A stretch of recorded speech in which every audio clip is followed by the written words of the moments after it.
we'll get going. Let's continue. Okay.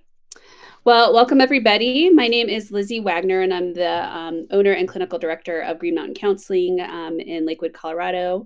And I'm here tonight with Susy Newman. Susy and I have worked together for a really long time. And tonight we're here to talk about working with couples and betrayal trauma. We've both been doing this work for over a decade. Susy often works with couples in our practice that have experienced betrayal, and it's a very specialized way of working. It's not your typical couples work, and there's a number of things we want to share about that with you tonight. And we've prepared some kind of questions and topics to go over, and I'll just introduce them, and Susy will share, and I might pitch in here and there, maybe not. So we'll sort of see how it goes. So first, as Susy and I were preparing for tonight, we talked about just the importance of this concept of partner-informed care. And so Susy, would love to hear your thoughts on what that is and why it's so important. Sure. Yeah, we call it partner-informed care or partner-sensitive care. So this term came from, well, it's a shift that's happened where in the realm of betrayal trauma, what previously all too often happened was that if there was infidelity or problematic sexual behavior and resulting in betrayal trauma, the focus went to the betraying partner and getting them help and services and all of that kind of thing. And that left the betrayed partner in this void where they weren't getting help, getting support that they needed. And the reality is that this kind of situation, we call it betrayal trauma. There is a unique kind of injury that takes place when your person, when you're in an intimate partner relationship with somebody and they seek relationship or engage in sexual behavior outside of the relationship, there's a wounding that happens because the idea there's some kind of either vows or commitment or understanding of the relationship. And this person has acted outside of that. And so the very person that you would normally go to seek support, help, comfort is the same person that has caused this deep sense of wounding. And there's actually can result in trauma. And so some of what we're focusing on is helping that person, the betrayed partner both partners actually, to understand that that's a dynamic that's happening, that this isn't somebody just overreacting or whatever, but there are some unique characteristics to somebody who has experienced trauma and the way they might respond to that. So we want to make sure we understand that and provide support for them and understanding for them. And the other thing is that it used to be that sometimes there was the thought that the betrayed partner somehow contributed to this happening. Mm-hmm. Now, okay, sometimes there is preceding issues in a relationship, or maybe not. But regardless of that, when the betraying partner acts outside of the relationship, that person is making a choice to step outside of the agreement or understanding of that relationship. And so it is not the fault of the person, the betrayed partner, that person made that choice to do that. So we do try to reassure the betrayed partner that this isn't your fault, that it's not that you weren't enough, you weren't good enough in some way in the relationship, but that this person made a choice and that choice is not your fault ultimately.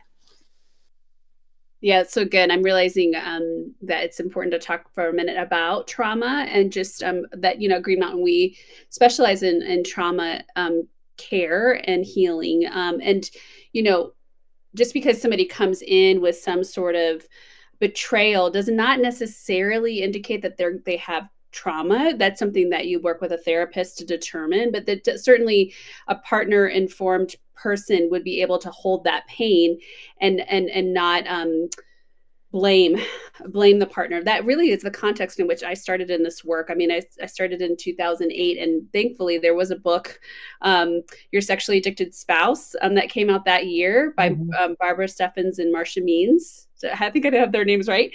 And it really flipped the whole field on its head, and it's taken a while for especially the addictions community, which we'll talk about differentiating between certain kinds of behaviors and addiction later, but that it's just taken the addiction community a while to kind of come out of this. You are a part of this problem in the same way that the person that's betraying is, and into there could have been problems, but you're not responsible for somebody else's behavior, and that was a break of an agreement that you had with them, and that is betrayal. And then you can assess how deeply that has wounded that person and what the healing path would look like there. Mhm. I also thought about, we had talked about this, but I forgot to mention betrayal trauma can include other kinds of betrayal outside of romantic and sexual kinds of behaviors. Um, it can be financial betrayal, and some people would even say, abuse is betrayal trauma. That person is supposed to be loving to you, and they, have been abusive to you. So just know that we're choosing tonight, and when we particularly specialize and focus on sexual betrayal, and romantic betrayal, but there are other ways to think and talk about this as well. So Mhm. awesome. Well, there are some counter indications for couples work. We'll often meet with couples and sort of assess this, but it's really important for these things to be known. And so, will you share with us what those counter indications for couples work around betrayal are? Sure. There's 3 A's to remember for this. So if a person is having an ongoing affair and hasn't stopped that relationship or contact with that person, that's one of the A's. So affair. The other one is addiction. So ongoing addiction. It can be substance addiction or process addiction, like use of pornography. And the other one would be abuse. So those 3 things, they can undermine the work of the counseling. So if somebody has one foot out the door and engaged in another relationship, it's very difficult to do meaningful work on the coupleship if one person has a foot out the door of the relationship. If somebody's actively engaged in addiction and hasn't sought or sought help that's making a meaningful difference and getting traction on that, that's going to continue to cause that wounding or lack of kind of safety in the relationship. And so it's really hard to. Sometimes it might be that you're putting the brakes on the couples counseling a little bit until the individual does more of their own work. And sometimes it might be like, well, no, this isn't a good idea right now. So the third A is abuse. If it's an abusive relationship and that isn't acknowledged and understood and being addressed, and you have 2 people coming in and one is abusing the other person, you're asking one person to potentially be vulnerable in that situation, and you're not really working with an even playing field. So it's helpful to be aware of those things, and sometimes there might be a pause or Mhm. breaks on the work. Yeah, and that's something that I've encountered maybe even frequently, is especially when somebody has compulsive or addictive patterns and they are working to, be sober and if they have a slip, then there might be a pause and then some sort of reframe of the therapy and and how that's going, in order to get the sobriety back on track and then reestablish some trust from that slip. It's very individual about how that goes, Yeah. but that can happen too. One thing we talked about, I was just furiously taking notes when Susy was sharing this with me when we were preparing for tonight about like how to define the problem. So, people reach out for therapy when they're in crisis, and often it's hard to tell what's really going on, and there are lots of different ways to frame sexual romantic betrayal, and you had these 5 different ways of looking at and defining the problem when it comes to problematic sexual behavior, and I'd just love for you to walk us through those and what that might look like as you're working with a couple. Yeah, so I found this framework called the problematic sexual behavior framework. Um, in the training that I received in this area, there was a lot of focus on the concept of sex addiction, Mm-hmm.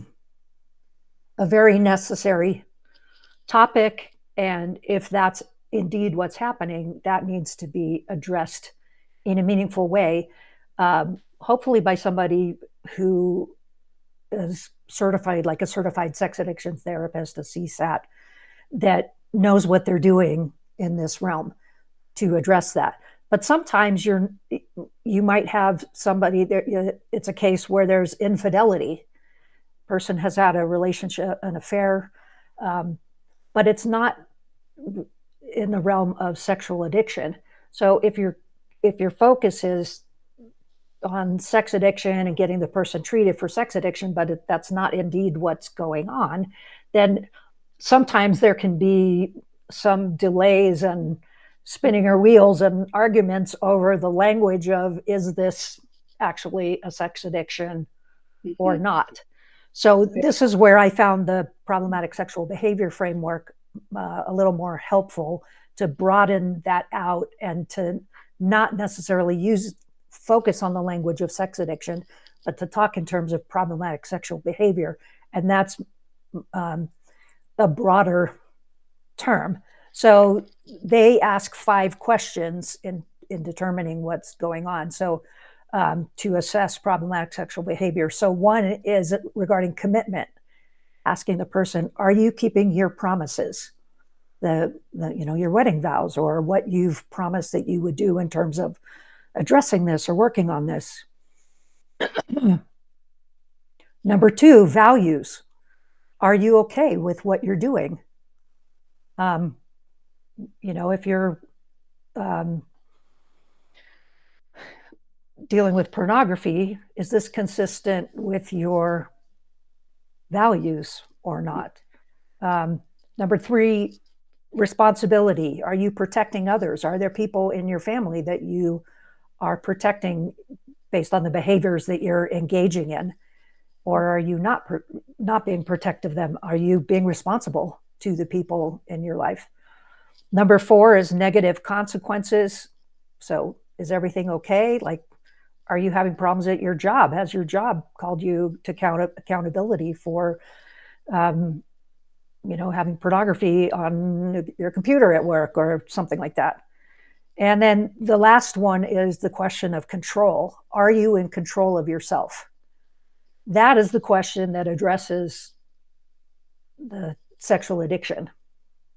So the other ones might be questions that a person would answer, well, no, this isn't consistent with my values, so I do need to take a deeper look at what I'm doing, and maybe I need help for this.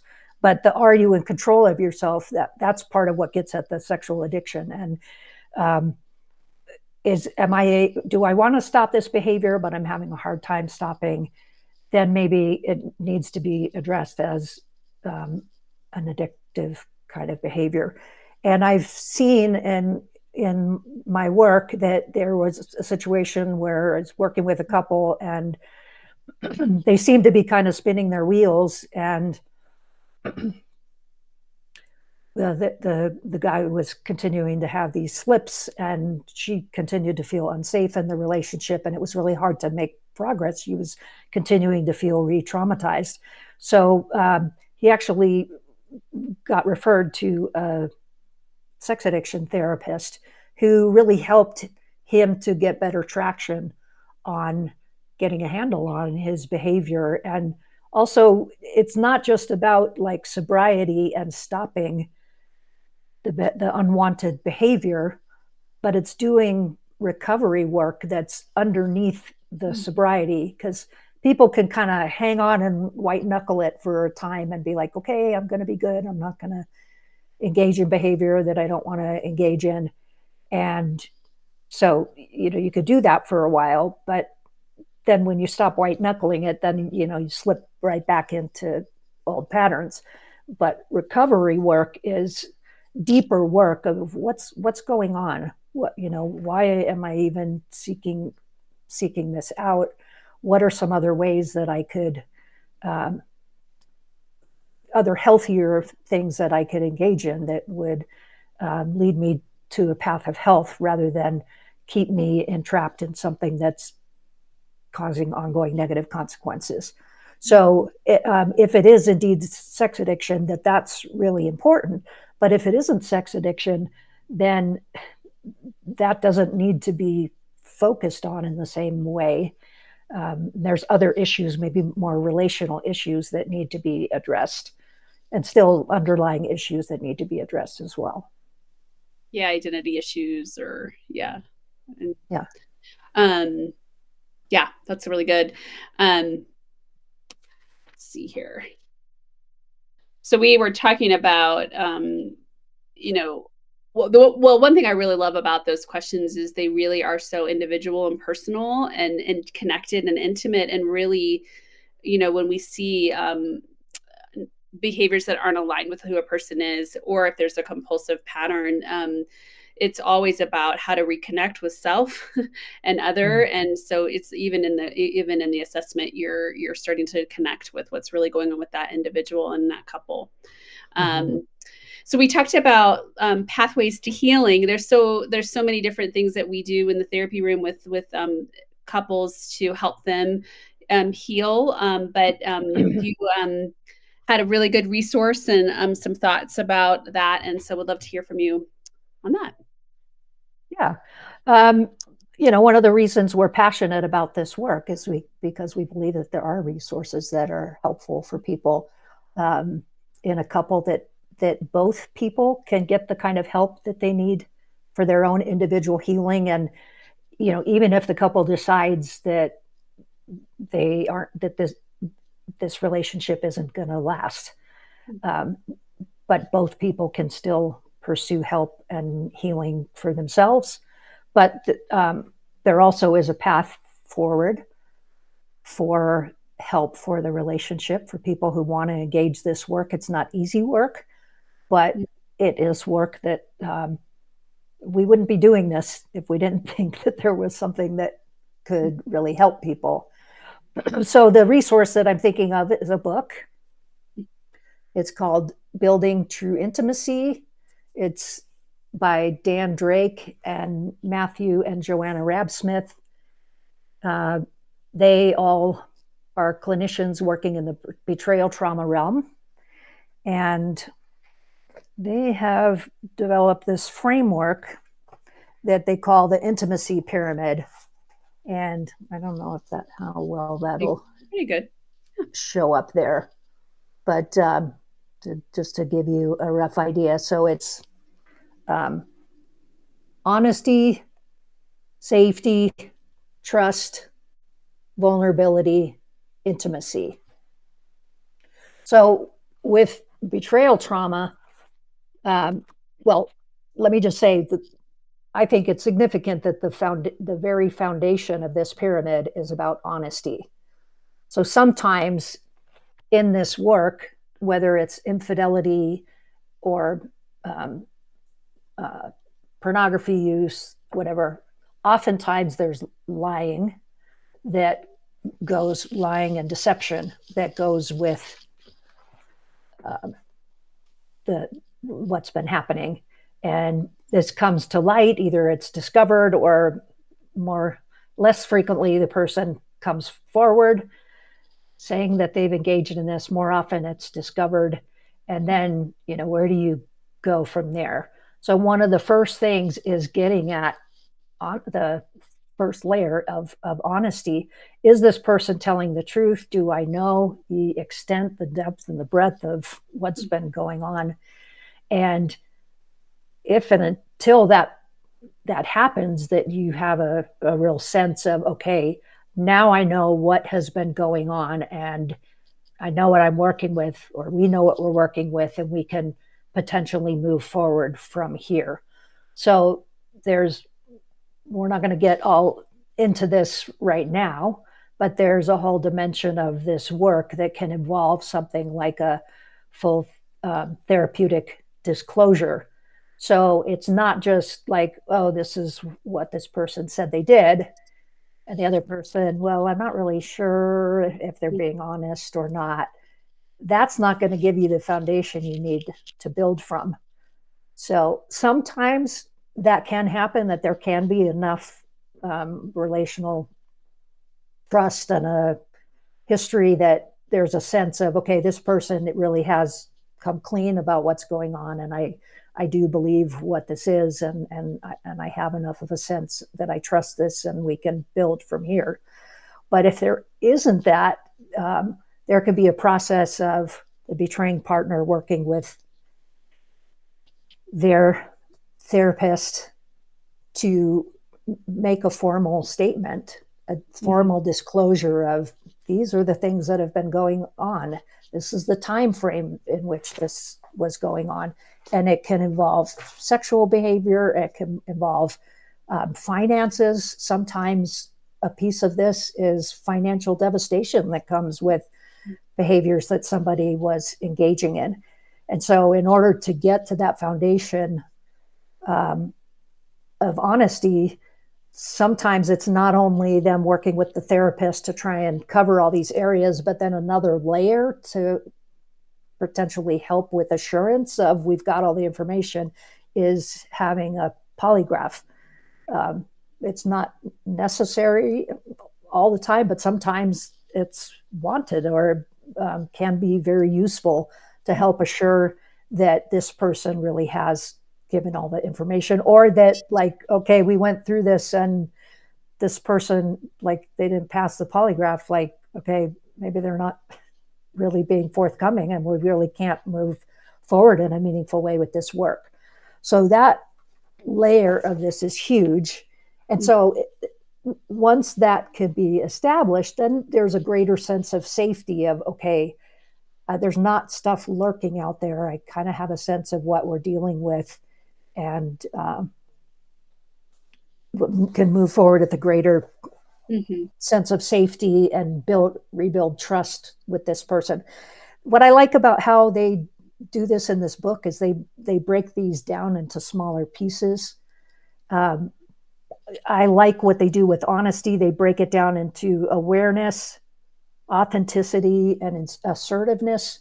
So it's not just, is the person telling the truth or not? It involves, is this person really aware of their behavior and what's driving them, or what's going on, or what the impact is of what they're doing? And is the person being authentic, or are they still hiding not only their behaviors, but just a real sense of who they are? Like, when they're hurting, can they actually come to the relationship and say what's really going on, or be assertive and say, hey, this is what I need, that kind of thing. So it's much more than just, are they telling the truth or not? So I like this resource for those reasons, that I think they give some meaningful concepts to help work toward what is involved in rebuilding. And then as you rebuild this and there's a growing sense of trust, then there's a greater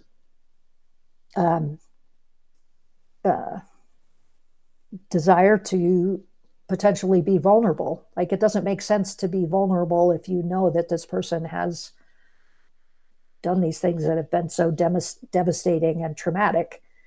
And then intimacy, and we're not just talking about physical intimacy, there's emotional intimacy, but there are other facets of intimacy where people can share life in a deep and meaningful way. But it's hard to really have that sense of deeper connection and intimacy if you don't have these other foundational pieces in place. So yeah, anyway, that I think could be a helpful resource, the book, and I use that framework just in my work with people to teach the concepts of what we're working with, what are the steps forward in this work. That's so great. I like this funny little thing I'll say in therapy sometimes: intimacy is into me, you see into you, I see. Oh, yeah. And I'm sure the book goes into lots of Wait, different can you ways. say that one more time, a little Into more me, you slowly? see into me. Into me, you see into you, I see. Yeah. But I'm sure the book does a lot, has a lot more exercises Yeah. and guides to go deeper there. And that really is the core, right? That's the core of a lot of our behaviors and emotions is not necessarily pain in relationships is not knowing how to be seen in those really uncomfortable places. And so that's the healing movement we have the privilege of seeing and witnessing, is people being able to be connected with, and when they feel most alone, where they feel most alone. So wonderful. Well, last, we just wanted to leave everybody with a simple tool, just one thing that you use and could be taken from anybody who is here tonight or watches this later. And so, love to have you share that and then wrap us up. Okay, this is an acronym, a tool that can be used for helping reestablish a sense of connection. And it's really critical in rebuilding those blocks of honesty, safety, and trust. So it's mainly both of the partners can use these concepts, but mainly we say in this work that sort of the bulk of the responsibility ends up landing on the person who is the betraying partner, because the other person didn't ask for this. And so it ends up that if they want to rebuild this relationship, then they have to do this extra lifting of this work of trying to rebuild safety and trust. So the acronym is acknowledge, validate, reassure. AVR. So it would be something like, let's say the woman is feeling really upset and I'm having a hard time because I saw you texting a lot and I wasn't sure what was going on, and we were out with other friends and I felt really uncomfortable with what was going on because it made me worry about what had already happened and is this happening again. So rather than the partner being like, oh, come on, you're making too much of this, or we were out having a good time and I was just kind of deflecting or whatever, it would be staying regulated is an important part of it. So not just going through the motions, but acknowledging. So it sounds like you're really upset right now. It sounds like you're afraid that I'm texting somebody that I shouldn't be texting. So you're making an acknowledgement of what they're saying and what's happening, and then validate. You validate what's happening. You validate the emotion that goes with it. And so it would be something like, and it makes sense to me that you would feel upset or scared based on what I've already done to you. And so I could understand that you would feel upset, that you would feel afraid. And then R is reassure. Reassure that you're engaging in this work of rebuilding these blocks of the relationship. So that reassure that it would be something like, if you're worried about who I'm texting, it could be something as simple as, here's my phone. I don't have anything to hide. So I'm reassuring you that I'm not texting somebody that I shouldn't be texting or engaging in any way that I couldn't show you. And reassuring could also be, look, I want to be doing this work, and our relationship matters to me, and I'm working on this.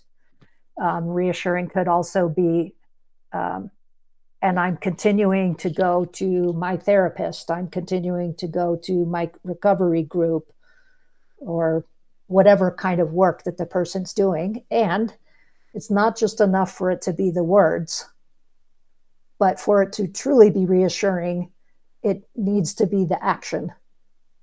So, because sometimes what happens is people get caught in a cycle of where it's like, oh, I promise I'm not doing anything, or I promise I'm going to get better, or I'm going to be doing this. But at some point, the person's words lose their meaning. So the reassurance isn't going to come as much from the words as it is from the demonstrable, consistent, sustained action over time is what's going to things. But it requires patience on that, the part of that person to do that work. But that's part of what will help create safety for, I'm saying her, but it's not always her. Sometimes it's the other way around. But for the betrayed partner, the acknowledging, validating, and reassuring can be part of just recreating some connection in the relationship to be able to move forward. That's so good. With AVR, I think the first action that's noticeable is the regulation, that you mentioned. And that's often the first big step, is both people, feeling regulated, but especially the person that has betrayed, if they can learn to be grounded, to be a safe container, and be regulated, and offer that AVR in that state, that is something that somebody can feel and see. It's an action being taken, and then the follow-up things are really important too. Well, amazing. Thank you so much, Susy. It's such a privilege to work with you and know you. And this will be online, so we'll make sure to get it on our social media channels for you guys to look at later as well. All right. Thanks, everybody. Have a good night. Thanks, Lizzy. Yeah, thank you.